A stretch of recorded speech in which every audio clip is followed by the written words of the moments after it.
ram rau pui takin hung thlu se en ta mi ram sor chin tumin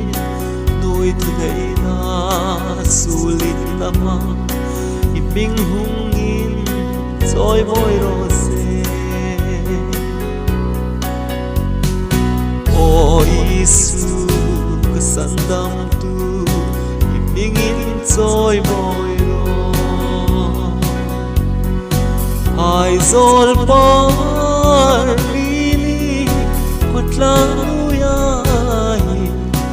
sul na suklo digin ng humulro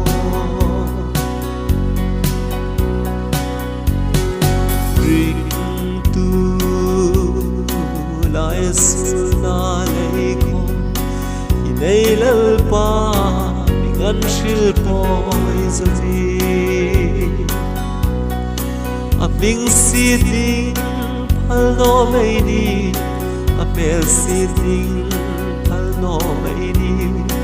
ai tlarau ni tam na ni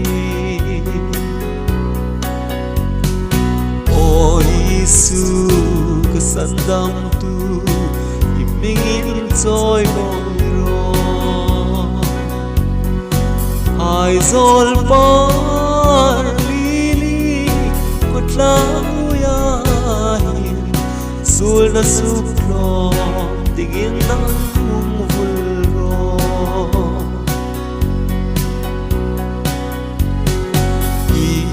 isun kapingan sina hinlung rimin amit laklang kami aming tingling choi moi ding na afel na pu na in tlan lai ni shi ei hung no o isu ka sandam tu ipingin choi moi ro ai zol par lili kotlang ya sul na suklo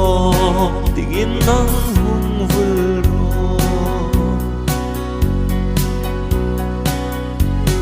sulin taluan ay noi sarau tim se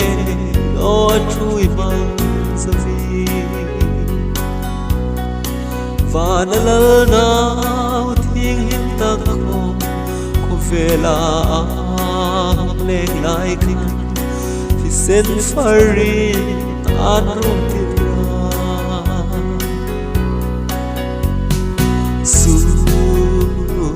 sulayin bunga umno verin nahin vanram ka ngai kapain moi ki sul na sumpui